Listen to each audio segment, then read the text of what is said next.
Conexión Abierta, ganadora del Martín Fierro Digital 2017 y 2019 como mejor radio nativa digital. Conexión Abierta, nuestra forma de hacer radio.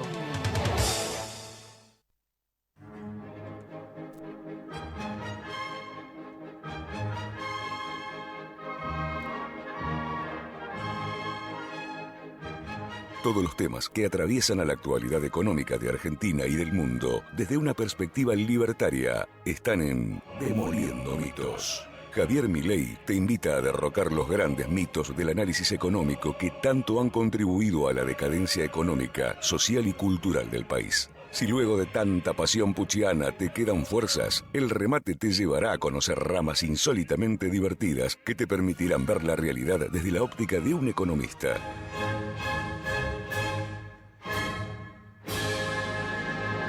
Decía financiar, voy a apagar acá, así no lo escucho, si me llaman de vuelta, perdón. Ahí lo tengo a Diego, no está Diego. Bueno, decía que la gente está financiando a terroristas, gente que fue incluso víctima o le han matado a algún ser querido del terrorismo, cuando en realidad son terroristas que han muerto en combate cuando perpetraban algún hecho ilícito contra civiles o contra uniformados, o mismo terroristas que están vivitos y coleando cobrando una beca en España. Fundamentalmente también negar durante 50 años las víctimas del terrorismo, del ERP y de Montoneros y de la AAA, que muestra una hemiplegia moral indigna, el tema de la corrupción, con sueños compartidos y otros disparates, volviendo a corromper lo que era la causa inicialmente que tenía el concepto de desaparecidos, que independientemente tenemos que tener claro que era un tipo que porque era un profesor marxista una noche se lo llevaron y lo tiraron de un avión, pero lo han desvirtuado por completo, sumado también a la ahí está Diego.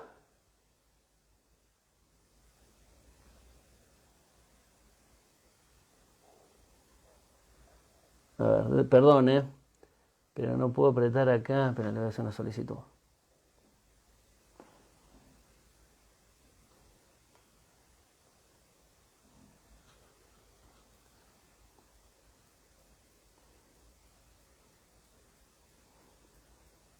Mil perdones, pero no lo puedo, tengo el botón ahí para aceptar, me debe estar escuchando.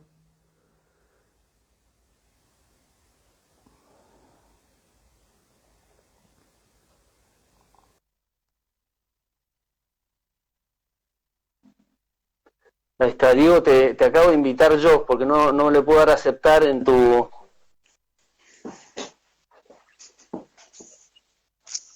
Ahí está, yo te veo. Ahí está. No, me asusté porque, ¿qué hace, Diego? ¿Cómo andás, querido? Bien, ¿y vos? Bien, la verdad que muy bien. Había recibido tu solicitud y en el botón de aceptar no te podía hacer entrar, entonces me puse a darte yo una solicitud. ¿Cómo va? Bien, por suerte muy bien. Pensando, bueno, buenísimo. Bueno, para quien no te conocen, ya te había anunciado por Twitter, por Instagram, Diego Recalde, actor, director, escritor, guionista y fundamentalmente libre pensador. Que esa confusión de cosas... Esa última definición, es la que más claro, y con tu visión y todo lo que haces y tu actividad me pareció muy bueno para hablar del tema de la cultura. Pero antes, mientras vos te sumabas, estaba terminando de cerrar una idea que tiene que ver con el tema de la cultura y el adoctrinamiento, que es una cosa también que esta de preguntarnos la cultura qué horizonte tiene que tener, el máximo oxígeno desde el punto de vista de la independencia de los individuos para que los lleven a las instancias que cada uno quiera, o tiene que ser fomentado, tiene que existir políticas culturales, hasta dónde, en fin. Y muchas veces eso se desboca y llega a la instancia del adoctrinamiento y demás. Entonces estaba hablando del motivo del feriado de hoy, del tema de sin hacer esto el foco de nuestro vivo, porque el tema era cultural y ampliarlo más en otro horizonte, pero sí estaba un poco resumiéndote mientras te sumabas, le estaba diciendo a los que nos escuchaban que bueno, que este tema de los desaparecidos me parece una cosa obviamente aberrante, y que yo particularmente y muchos de nosotros suscribiríamos y seríamos adherentes a la causa de las Madres de Plaza de Mayo si hubieran mantenido el concepto justamente de la justicia y la igualdad ante la ley, pero yo creo que han deshonrado a los verdaderos desaparecidos y han escupido en sus tumbas para usarlo para el tema de los 30.000 desaparecidos, para todo lo que es la excusa de los derechos humanos para el fomento de la ideología marxista. Bueno, estaba un poco enumerando todas las cosas que creía, el tema de la corrupción, de sueños compartidos, que víctimas tengan que financiarlos a tipos que han tenido justamente una actividad terrorista contra civiles o contra uniformados, y esas mismas víctimas lo financian a tipos que incluso que están vivos, están en España, los están becando, la afiliación peronista que tienen, con lo cual también no reconocen que esto empezó con la AAA en 1973 y formalmente en gobierno de Isabel Perón en 1975 para Tucumán con el decreto de aniquilamiento en febrero, después en octubre a nivel nacional, Luder como presidente del Senado, la cuestión de no reconocer a las otras víctimas del terrorismo, por las que por ejemplo Vicky Villarroel viene abogando hace muchísimo tiempo, esa cosa también muy selectiva respecto a las dictaduras cuando apoyan y se abrazan con Fidel Castro, Chávez y Maduro, y bueno, y básicamente eso yo creo que han desvirtuado, y justamente el inicio del tema, que creo que era noble, porque independientemente de lo que pensemos de una persona, lo que le decía a los que nos escuchaban era que básicamente era un tipo, entre otros, porque había tipos que justamente eran terroristas y murieron en combate contra la fuerza de seguridad, pero había tipos que estaban en una listita, en una agenda de alguien, y era un profesor universitario marxista, y se los llevaba y no aparecía nunca más. Entonces, a esos tipos son los que verdaderamente se debería honrar la memoria de esos tipos, y también de las víctimas del terrorismo, y hacer una cosa no hemipléjica, no una cosa de esa cosa de la verdad tuerta, y realmente si hubieran tenido la Madre de Plaza de Mayo el espíritu de la búsqueda de la verdad, la justicia y la igualdad ante la ley para todos, hubiera sido una causa noble, y la han deshecho.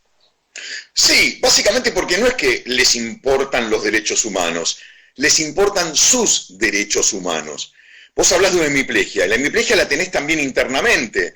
Cuando ellos hablan de genocidio, sitúan el comienzo en el 24 de marzo de 1976, y en realidad deberían estar el 25 de mayo en la plaza, porque el genocidio comenzó el 25 de mayo de 1973, cuando asume Cámpora. Ellos niegan que entre el 73 y el 76, niegan porque se los endosan a Videla, y son muertos propios.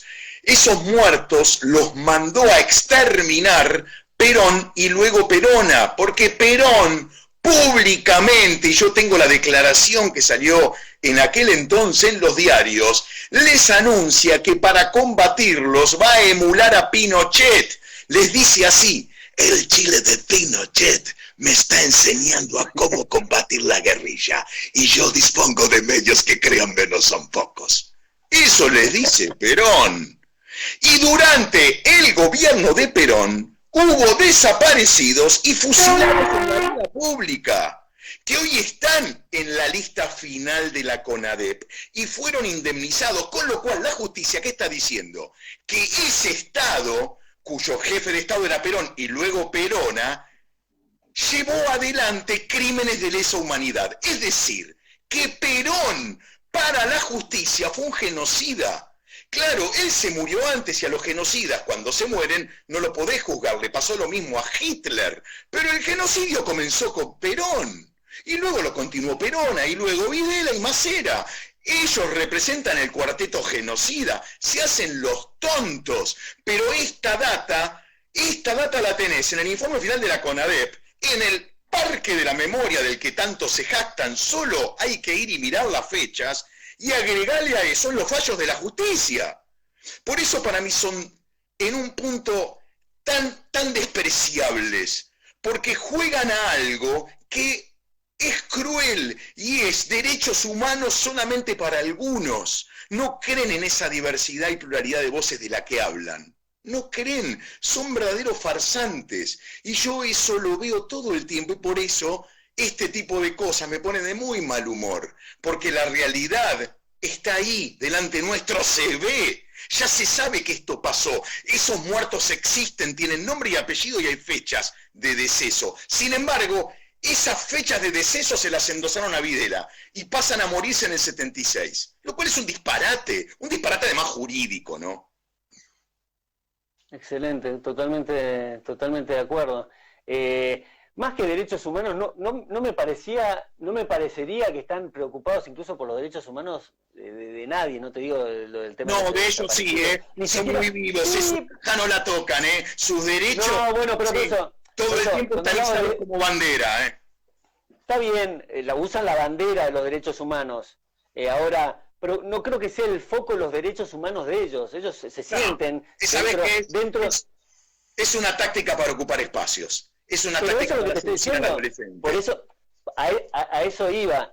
No es que le interesen los derechos humanos de ellos, y por ahí hay un núcleo que fue, digamos, violado en sus derechos humanos y están trabajando para eso. Si vos ves todo el track record de ellos, es todo lo que he descrito más temprano cuando vos no estabas, básicamente. Todo prefieren, en vez de honrar a los desaparecidos, incluso desde, como decís vos, de 1973 y demás, es simplemente han optado en tomar el tema del fraude, la mentira, llenarse los bolsillos, la corrupción, tomar resortes políticos para el adoctrinamiento y básicamente meterle con el tema de la ideología marxista.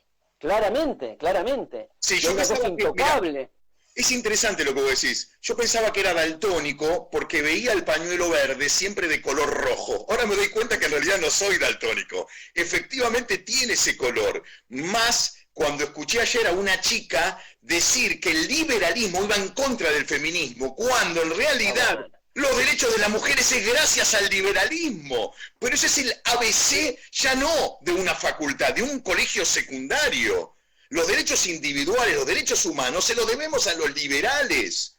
Gracias a los liberales el mundo verdaderamente cambió, la cultura cambió. Occidente se desarrolló más que otras culturas gracias al proceso de secularización entre Estado y religión, es decir, gracias a los liberales, porque nos emancipamos del dogma y nació un nuevo concepto, el de ciudadano soberano, el ciudadano que tiene derechos y libertades. Esa libertad, ¿sabes a dónde se trasladó? A las artes y a la ciencia. Eso produjo avances tecnológicos sorprendentes que cambiaron para siempre la historia de la humanidad. Lo mejor que le pasó a la humanidad fue el capitalismo, que además sacó al 95% de las personas, sobre todo en el primer mundo, de la pobreza. Acá no venía mal, hasta que llegaron estos trasnochados a querer un medioevo new, ¿no? Porque en cierta forma el comunismo es hijo del medioevo. Es hijo del medioevo, porque es hijo de la cultura cristiana, sobre todo te diría de los franciscanos, pero no importa, es un tema para charlar largo y tendido.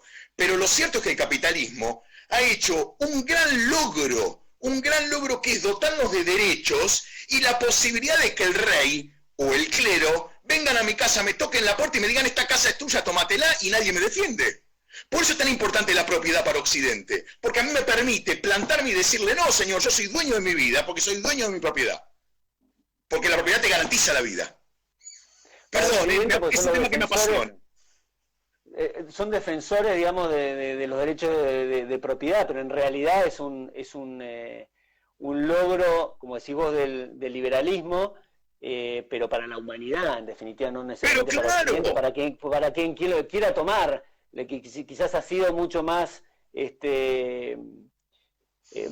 aprovechado por culturas que han respondido de forma brillante, mucho más meteórica y avanzada, como yo digo, el caso de Estados Unidos, por supuesto se ha alejado ahora mucho de lo que es, ahora digo, en estas últimas décadas, no te estoy hablando ahora recientemente, de lo que era la filosofía de todo esto que decís vos y de los padres fundadores y de Thomas Jefferson y demás, se ha alejado muchísimo, pero básicamente es por así decirlo, el experimento de la libertad más extraordinario que en 200 años ha sido una cosa formidable. Claro.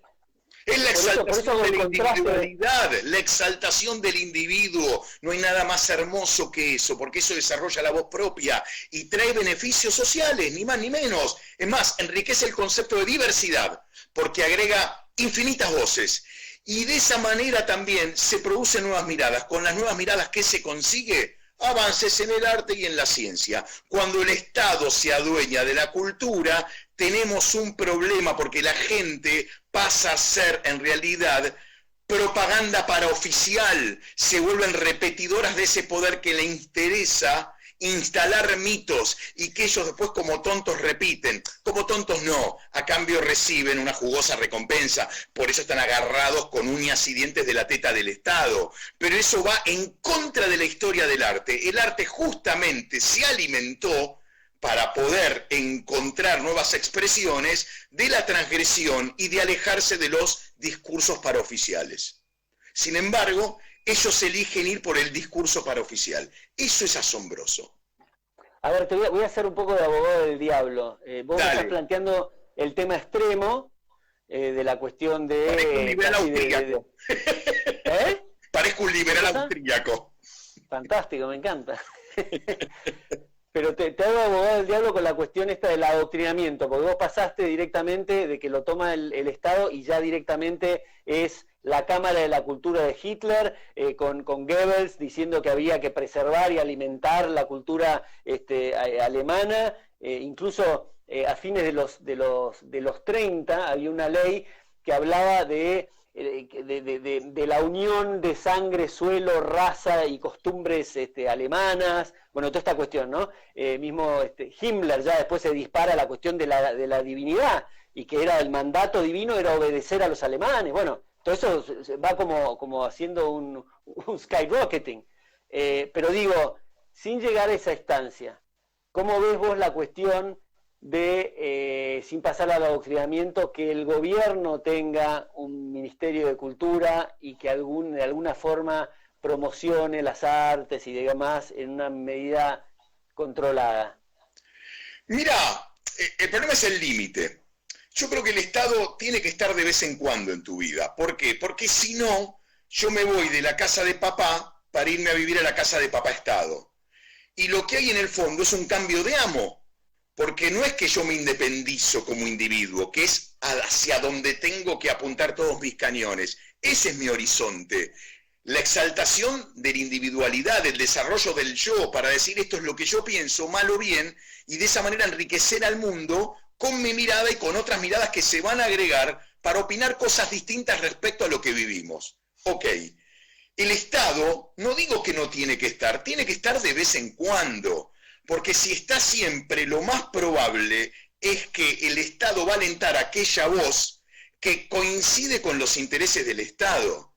Lo que estoy diciendo no es nuevo. Foucault ya lo dice, en líneas generales el poder se adueña de espacios en realidad. ¿Para qué? Para que no suceda el disenso. Para que todos pensemos lo mismo. Diversidad y pluralidad de voces, acá en Argentina, y yo lo viví en carne propia, significa pensar todos al mismo tiempo y en lo posible gritando, no otra cosa. Y el Estado no alienta aquellas voces que vengan a cuestionar la autoridad.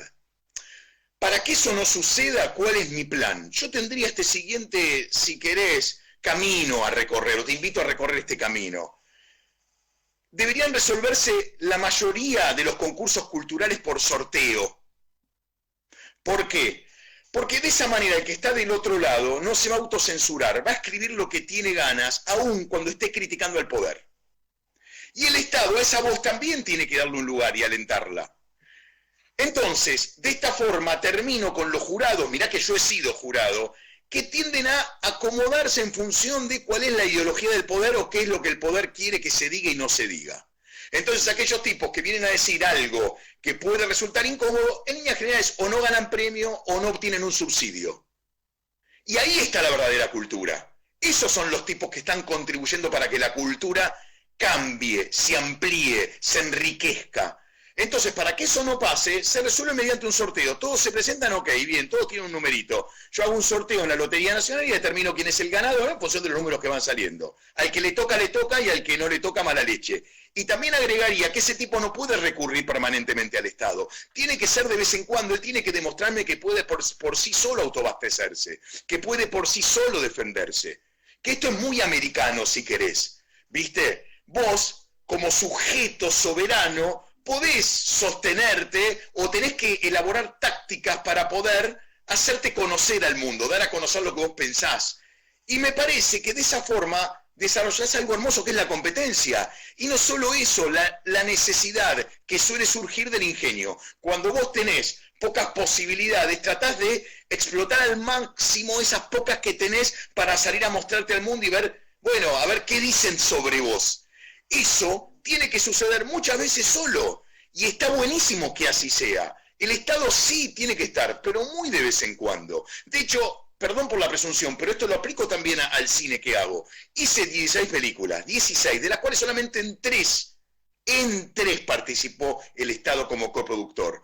Pero lo hago a propósito, porque si no pierdo autoridad moral para decirte esto. Yo lo que creo es que el Estado no tiene que estar siempre, porque eso genera un peligro, y es el que te decía, vos dejás de pensar por vos mismo para pensar como el Estado. Porque en definitiva lo que vas a buscar es el dinero que te da, y se genera una forma de vida después a partir de ahí.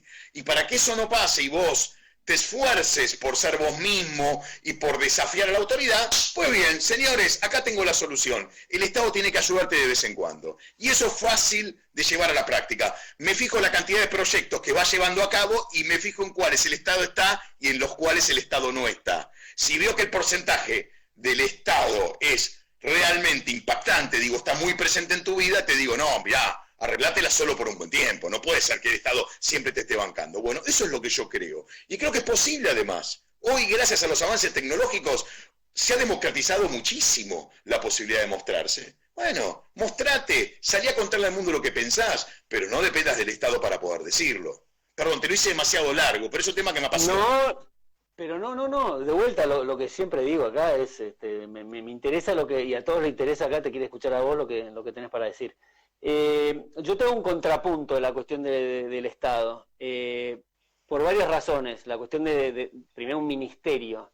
A mí me parece que tanto como el Ministerio de Educación y el Ministerio de la Cultura, que son, te diría, primos hermanos, creo que es no entender qué es la cultura y la educación si pones un ministerio, que justamente creo que de la misma forma que no hay el Ministerio de los Tomates, siempre se me ocurre el tema de los tomates, pero bueno, Ministerio de los Tomates, para decirte qué tomates que tenés que comprar, cuáles tomates están podridos y no te conviene, qué precio, bueno, Ministerio de los Tomates, para la producción, la distribución, eso es una catástrofe. No vas a tener tomates, va a ser un desastre, vas a tener corrupción, etcétera, etcétera.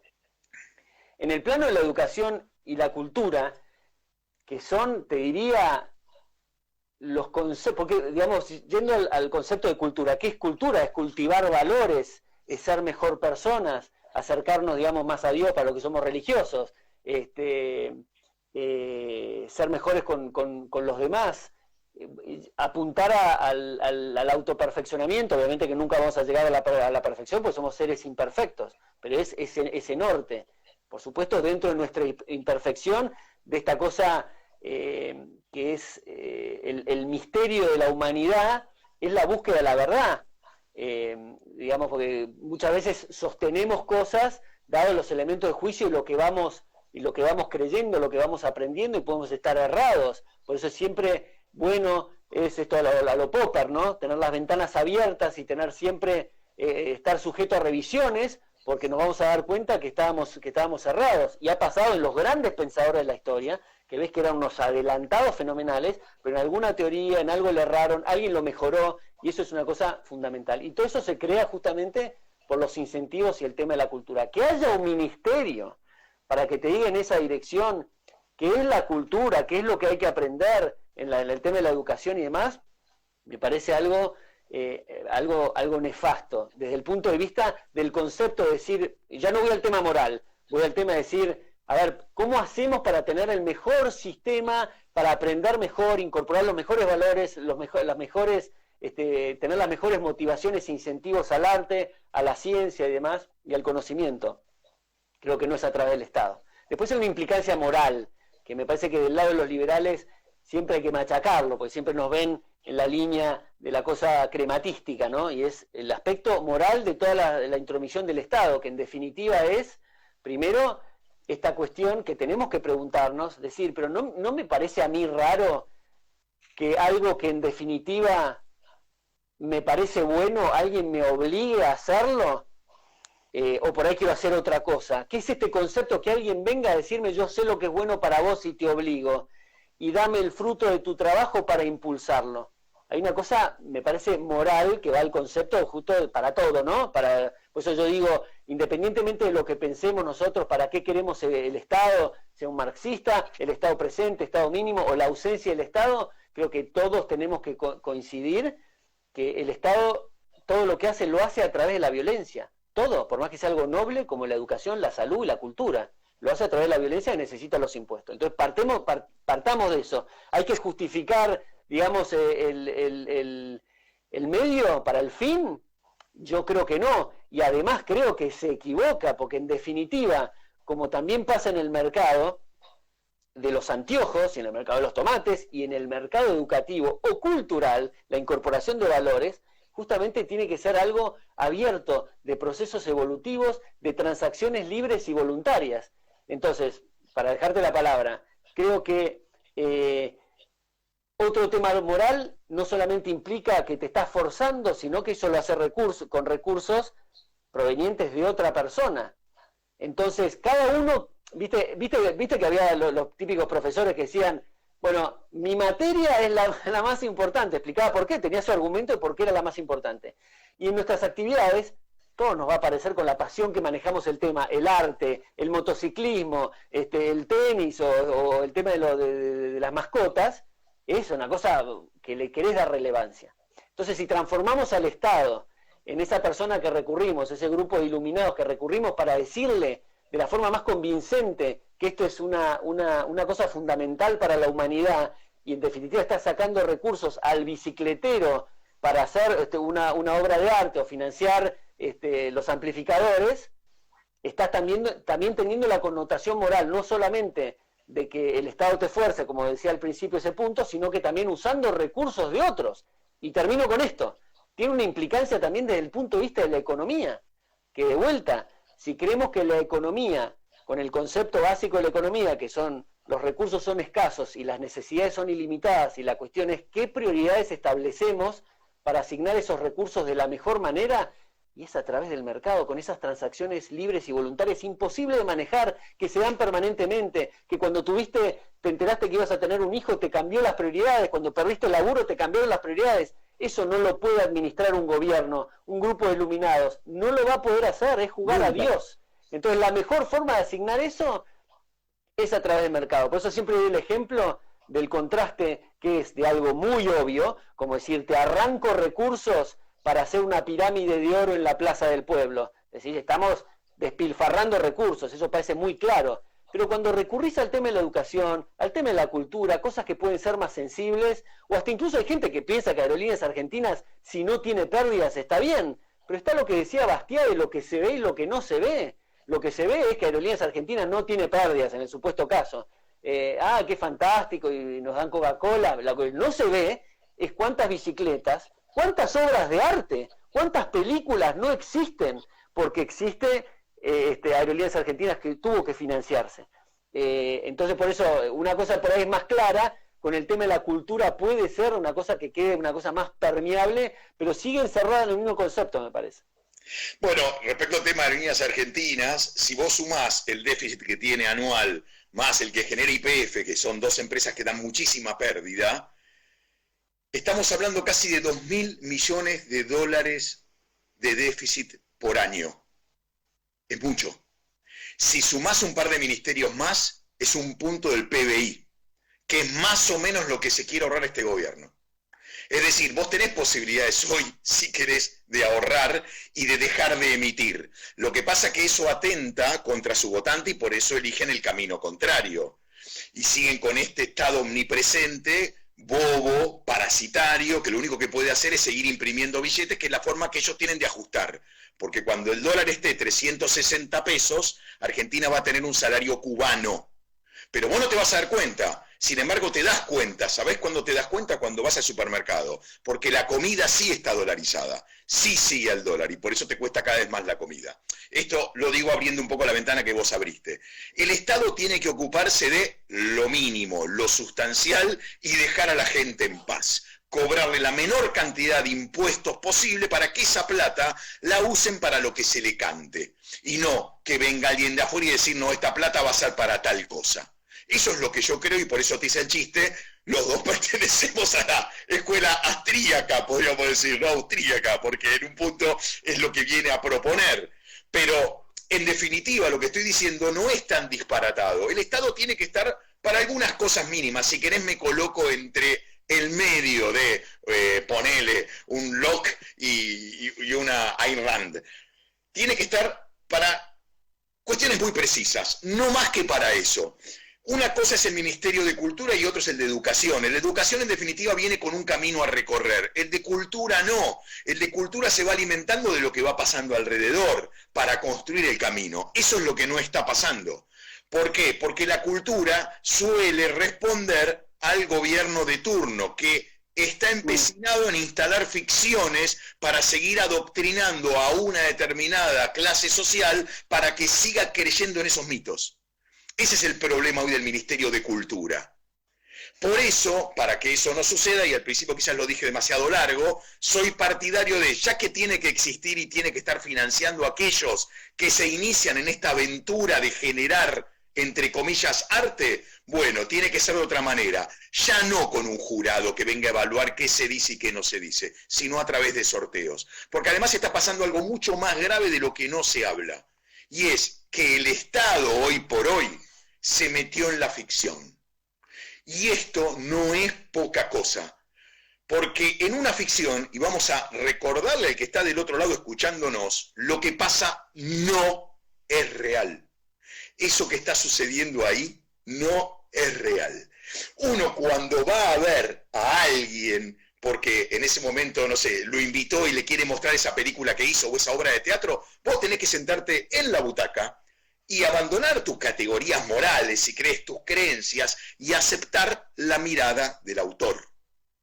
De eso se trata la diversidad y la pluralidad de voces, porque además arte y moral se separaron en el siglo XIX. Por favor, relean el famoso prólogo que hace Oscar Wilde en el libro El retrato de Dorian Gray. Ahí lo deja muy claro, el arte es amoral. Estado y arte se divorciaron en forma definitiva a partir de ese prólogo porque cambió la historia del arte para siempre. Por lo tanto, a la ficción no puede entrar el arte. No puede entrar el arte, porque además se están en un punto no vulnerando derechos fundamentales y naturales que tenemos, como por ejemplo el de la libre expresión, que es un derecho que no puede ser ni restringido ni revocado por ninguna ley humana. Artículos 6 y 7 de la Constitución, si quieren más datos, y tiene también el artículo 19 de la Declaración Universal de los Derechos Humanos. Nadie se puede meter ahí. Por lo tanto, si vos te tomás en serio esa historia, es tema tuyo, pero vos no podés prohibir Lolita de Nabokov.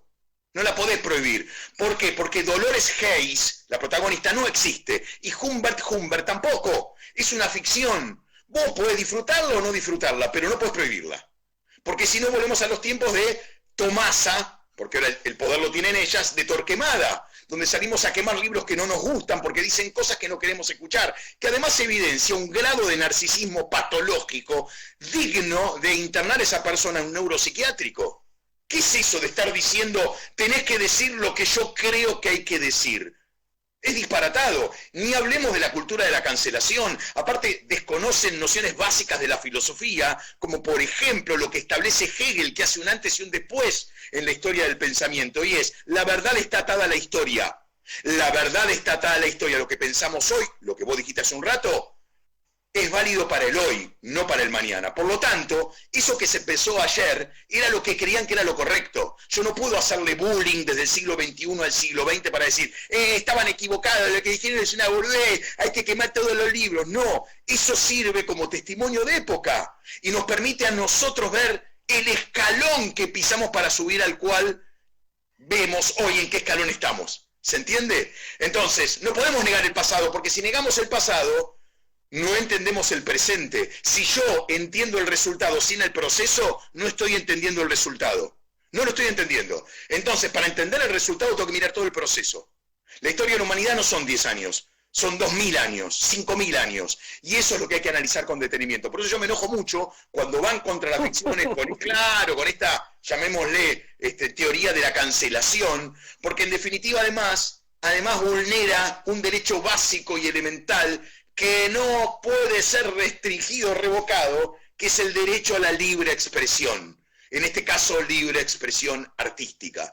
Lo que estás viendo no es real, porque si no, si llego a ese nivel de delirio, el día de mañana no puedo ir a ver una película, por ejemplo, de James Bond, porque voy a decir, uy, James Bond está matando gente de verdad, uy, está muriendo en serio, uy, es un asesino. No, es una ficción. El tipo está actuando de 007. 007 no existe. Es una construcción ficcional. Porque además, esto está muy bien para cuando tenés 5 años. Vos cuando tenés 5 años vas al teatro, pensás que lo que estás viendo está sucediendo de verdad, pero ya no tenemos 5 años. Nosotros establecemos una distancia entre la representación ficcional y lo real. Yo sé que estoy en un teatro viendo a un actor interpretar a un asesino, o a un actor que está actuando en una película de asesino. Eso lo tengo claro, porque si no, lo primero que hago es meterme en la obra de teatro, agarrar al tipo, meter un cazote y sacarle el arma, ¿entendés? Pero claramente sé que es una ficción. Entonces me siento y disfruto. Bueno, eso es lo que están ahora pretendiendo que no suceda. Quieren cancelar las ficciones que vienen a contar cosas que ellos no quieren escuchar. Y eso a mí me parece extremadamente peligroso. Y contra eso voy a seguir rebelándome, y cada vez más, porque ahí está la cultura, en la rebeldía. Muchas veces se echa mano para entrar justamente en la cultura, por eso el peligro de darle al Estado de la cultura, no solamente por los temas que creo yo apunté, y no lo voy a repasar de vuelta, sino por el paso muy cortito que hay con todo lo que has descrito vos del tema del adoctrinamiento, con la excusa de los derechos culturales, que se habla del tema de la identidad, de la soberanía, la identidad nacional. Entonces eso tiene que ser un mandato del gobierno mismo. Por eso, tío, son primos hermanos, el derecho a la educación, el derecho a la salud. En definitiva, hay que revisar esos conceptos, porque no todo el mundo, uno dice, los tiene claros, no los comparte, porque puede ser que lo tenga más claro que uno, pero por lo menos, desde cómo lo veo yo, hay que siempre volver a la base del concepto del derecho, que a cada derecho corresponde una obligación. Si vos tenés derecho a tu casa, la contrapartida de eso es que la obligación del resto que me la respete. Ahora, si yo, lo que pasa, artículo 14 bis, ¿no? Si yo tengo derecho a una casa que no poseo, la contrapartida es que el resto tiene la obligación de proveérmela. Y ahí es cuando empiezan los pseudo derechos y estos derechos sociales y demás. Que también, a pesar de cosas que el derecho al orgasmo, suponete, por ahí disparates, puede parecer una cosa delirante, pero la raíz tiene el mismo concepto que el derecho a la educación. No tenemos, según lo veo yo, derecho a la educación ni derecho al conocimiento, porque eso implica que otro tiene la obligación de proveerme la educación, de proveerme el conocimiento, ¿no? Entonces, una cosa distinta es decir, tengo derecho a educarme, como también tengo derecho a comerciar, pero hay un hilo muy finito y generalmente se recurre al tema de los derechos para hacer un pseudo derecho, que en definitiva es la cosa inmoral de que otro te financie tus necesidades y tus gustos. De hecho, bueno, vos que sos un muy conocedor y estudioso del peronismo, la máxima de la precursora del clientelismo político, Eva Perón, que decía que donde hay una necesidad nace un derecho, un disparate atómico, y es justamente el punto neurálgico de la corrosión de la civilización. En definitiva, tenemos derecho al fruto del trabajo ajeno. A mí esa frase siempre se me ocurrió completarla de este modo, donde nace una necesidad, hay un derecho y una obligación. ¿Por qué? Porque si a vos yo te doy educación, vos tenés que responderme con buenas notas. Vos tenés que responderme estudiando. Si no, vos no me estás devolviendo ese esfuerzo que la sociedad está haciendo por vos. Por eso estoy a favor de la meritocracia y en contra, por ejemplo, de, bueno, hoy pasás de año más allá de la nota que saques. Porque ahí lo que estoy generando es solamente un tipo que se va a vivir victimizando y va a decir, dame, dame, dame, dame, y no te devuelvo nada. Y no nos olvidemos que la victimización es el negocio más redituable, porque en la victimización el responsable de todo lo malo que a mí me pasa es el otro. Yo no tengo nada que ver. Y de esa manera yo me estoy sacando de encima el problema, y no solo eso, tengo después el enorme beneficio de no hacer autoanálisis, porque en realidad uno también tiene que preguntarse por qué está en el lugar que está. Y esto estoy apelando, si querés, a los dos más grandes pensadores, o mejor dicho, dentro del tridente, los dos más grandes pensadores que dio el siglo XX, que fueron Lacan y Freud. También hay un posicionamiento de uno en un lugar, a veces por comodidad, a veces por goce, por lo que sea, pero también está eso presente. Si yo establezco esta figura esquemática de el bueno soy yo, la víctima soy yo y el malo es el otro, y sí, en realidad voy a tener todo para ganar porque todos me deben. Yo no soy responsable de nada y no tengo ninguna obligación. Y esa es la figura que se instaló desde el peronismo, cuyo resultado hoy estamos padeciendo. Por eso me parece interesante esto que vos en un punto estás trayendo. Y que viene también, a mi juicio, a generar un comportamiento enfermizo en el feminismo. Porque el feminismo se posiciona en el papel de víctima en forma permanente. Y yo, como representante del género masculino, también te puedo decir que nosotros fuimos víctimas. ¿Qué quiero decir? Vos me estás mirando en este momento, ahora no porque soy un hombre grande, pero cuando tenías 20 años, si vos eras una autoridad, me cosificabas porque me veías como un cuerpo bonito para ir a la guerra. O me veías como un cuerpo bonito para que me subiera a un barco y salir a buscar riquezas a territorios desconocidos. O como un cuerpo bonito para que me metiera en una mina, y extrajera metales preciosos. O como un cuerpo bonito para cargar, no sé, bolsas y cosas pesadas que me reventaban la columna y después a los 30 años no servía más. O como un cuerpo bonito también para que un cura me eligiera como su pareja, o peor aún, me castraran para terminar siendo el cantante de esa iglesia. Es decir, los hombres también fuimos víctimas de un poder despótico que se dio sobre todo en el medioevo. No solamente las mujeres. Sin embargo, a mí no se me ocurre victimizarme a partir de ahí. Ya sé que padecimos un zapato que con la lengua tuvimos que ilustrarlo para que brillara. Pero eso nos pasó a todos, no solamente a un género. Por eso yo no comulgo con esta victimización excesiva del género femenino. Porque la victimización, si vos haces una edición de una película, es algo que nos atraviesa a todo el género humano. No solamente un género en particular.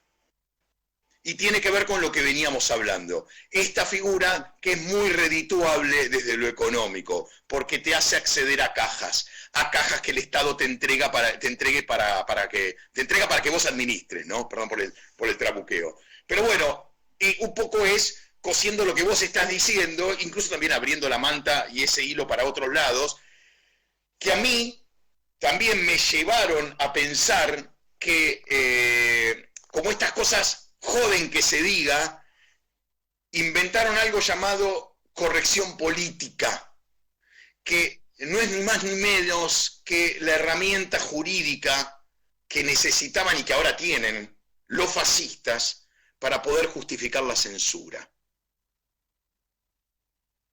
Es eso, no otra cosa. Por eso yo me rebelo tanto. Tocaste varios temas. Perdón, a mí demasiado el juego, ¿no? Pero... No, pero fantástico. Una porque charla de bar, por momentos, ¿no? Perdón. No, porque te mantienes dentro de los boundaries de la cuestión de cultural, lo que pasa es que es muy vasto y tenemos que hacer otro programa. Nos quedan 15 minutos igual. Tema de la victimización y el tema de justamente toda esta cuestión de la perspectiva de género, que también es una forma de entrarle al liberalismo, o al capitalismo, que fue más acuñado por Marx, y por Marx se refiere más a la cuestión justamente crematística, me parece que el liberalismo lo engloba más, es como ha sido vapuleado, digamos, en el debate el socialismo desde el punto de vista económico en su máxima expresión a lo Mises, digamos, de la acción humana, le entra por otros aspectos. Uno es el tema justamente del feminismo, otro es el tema del medio ambiente, te abre el juego más por ahí, me parece también una herramienta para recurrir también al Estado para imponer ciertas cosas, para el tema también del adoctrinamiento, y esto que decías vos, el tema de la libertad de expresión me parece un concepto fundamental en la cultura, una cosa absolutamente a ultranza, que una cosa es poder decir lo que quieras, otra cosa es no responder por tus actos, por eso es justamente lo que tiene la libertad, que tiene la contrapartida de la responsabilidad individual. Digamos, puedes hacer lo que quieras, pero todo tiene sus implicancias a las que vas a tener que responder. Eso me parece importante. Sobre el tema de la libertad de expresión, que siempre me acuerdo de Ron Paul, que decía, la libertad de expresión no es para hablar del clima, sino para decir cosas muy urticantes, de manera que no solamente urticantes, sino esto que también se empieza a ver algo que no está muy claro, y quería compartirlo con vos. El asunto que cuando vos decís la libertad de expresión y el tema de la censura, cuando es, por ejemplo, en un canal, que decís, bueno, soy periodista de un canal y no me dejan decir, bueno, es dueño del canal, o sea, separar la cuestión de la propiedad privada, esto que el otro día charlaba con un periodista que me decía, bueno, en realidad no somos tan independientes porque dependemos de un canal de televisión, bueno, pero pará, eso es distinto. Esto no quiere decir que vos pierdas la libertad de decir, pongo mi propio medio, estás asumiendo que dentro de tu libertad la decisión es estar en el paraguas de alguien que tiene el capital para hacer una inversión de una radio y hace con eso lo que se le da la gana.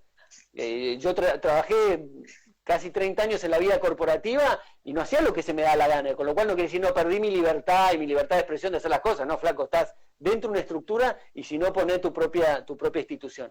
Eso me parece un tema importante, pero se desdibuja un poco cuando está esta cuestión que no está muy claro los buenos y los malos, digamos, cuando vos decís la cuestión de Twitter, la cancelación, y que Twitter mismo como institución te diga, flaco, te suspendo la cuenta. Entonces hay mucha gente que dice, ¿pero por qué? Entonces la respuesta natural y la del libro, es decir, Twitter es una institución privada, donde en definitiva pone las reglas que se le da la gana, no, pero no me avisó, suponete que no te haya avisado, salvo que sea un fraude, donde vos estás participando de un servicio o pagás por un servicio y no te responde. Pero en este caso es lo mismo que entras a un bar, donde el tipo te dice, bueno, mira, acá las reglas es que no podés ir al baño y tenés que comer en el piso y con la mano. Estás en todo tu derecho de irte o asumir esas reglas, con lo cual no quiere decir, no, me estás coartando la libertad y esas estupideces.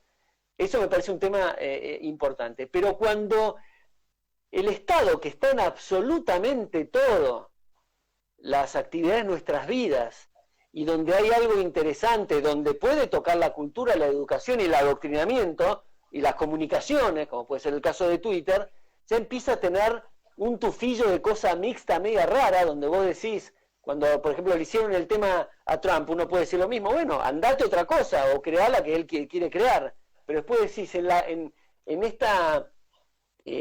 este maridaje nefasto y nauseabundo del gobierno con las empresas, muchas veces puede impactar esta cuestión. Te doy un ejemplo haciendo una cosa más personal, pero C5N. C5N es privado, pero en definitiva está orquestado casi de la mano y es el maridaje con el poder político. Entonces, cuando creo que fue en C5N, cuando no sé si fue Alberto Fernández, que le hicieron una censura cuando estaba haciendo una entrevista Marcelo Longobardi, que le cortaron la cuestión y todo, que había llamado cristiano. Bueno, esa es una cosa muy muy sucia, donde decís, bueno, el privado, ahí el tipo que levanta el teléfono, y llama y dice, levántenlo, corte, vamos al aviso, a las publicidades, está en su derecho el periodista a decir, no me gusta que me hagan eso, me voy. Pero la cuestión esta de la confabulación estatal es lo que empioja todo. Ahí no debería estar por último, el pago. Para mí no debería existir la pauta. Exacto, pero por Directamente no debería existir, porque es comprar es un soborno. No debería existir. No, bueno, ahí tenemos, bueno, te iba a decir de la libertad de expresión, dos cosas, el derecho a réplica y la pauta oficial que decís vos. El derecho a réplica es en la misma línea, me parece una cosa invasiva a la propiedad privada. Vos en tu canal podés decir lo que se te da la gana, y puedo hablar de Diego Recalde mal, y no por eso vos me tocás el timbre, ¿viste? Me tenés que dar un espacio no pago para yo contestarte. Flaco, andá, escribí en Twitter o haceme un juicio si yo me pasé de la raya. Pero claro. Y después el tema de la pauta, 100% de acuerdo con vos, en definitiva, es una de las explicaciones por lo cual los medios tradicionales por ahora, que se va a ir terminando eso, en la medida que migran a otros medios, pero el tema de la pauta oficial es justamente ese maridaje, esa cosa artificial, donde hay una cópula desagradable, donde pierde por completo lo que es la entidad central y la naturaleza del periodista de ser independiente, cuando en definitiva está ya ahí metido en el tema del poder político y le pone la pauta. Sí, coincido plenamente con vos. Claramente lo que empieza a pasar es que empieza a ver que para mí es, te diría, una de las cosas que más desagrado me causan. No solamente artistas paraoficiales, sino también periodistas paraoficiales, a quienes se compra de manera obvia para alimentar ficciones, engordarlas y que después esas, entre comillas, verdades sean repetidas por un montón de tipos que viven también del Estado, porque eso no es menor. Lo que hoy vi en la marcha, y si uno tuviera que hacer, por ejemplo, una suerte de encuesta interna, lo que arroja como resultado es que la mayoría de la gente que estaba hoy en la marcha, por no decir todos, trabajan para el Estado. Por eso, esa bandera que se iza combina con la bandera que iza el Estado. Lo que hacen es retroalimentarse para que la ficción tenga la menor cantidad de fisuras posibles. Afortunadamente, gracias a las redes sociales, hoy podemos hacer caer rápidamente esos paradigmas y con datos. De hecho, cuando se me habla de el idilio peronista, que cada vez está circunscripto a menos años, porque la ficción ya cada vez se sostiene menos, siempre les contesto, miren muchachos que entre el 46 y el 55, el dólar que estaba a 4 pesos en el 46 pasó a 32 pesos en el 55, es decir que sube un 700%. Y ya se sabe que alimentos, precios en general, van de la mano del dólar, con lo cual, si fue un 700% lo que subió el dólar, uno puede inferir, sin riesgo de equivocarse demasiado, que la inflación fue más o menos parecida. Por lo tanto, si antes yo tenía un promedio de una inflación de 2-3% anual, quiere decir que con el peronismo las cosas empeoraron.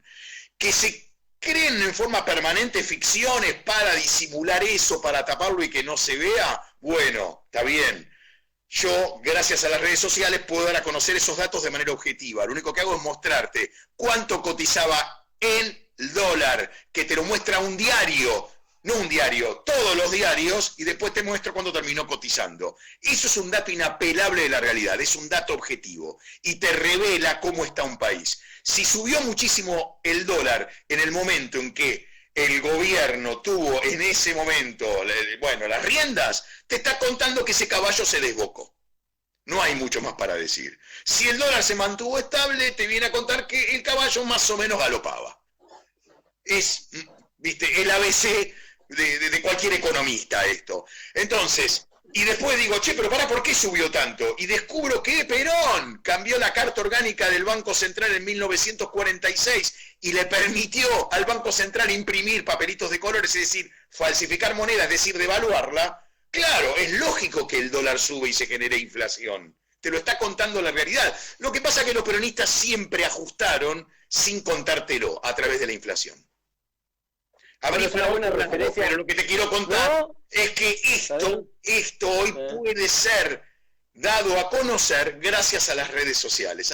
Antes era imposible, porque en ningún canal o pocos canales te permitían decir esto. Además, fíjate, me extendí.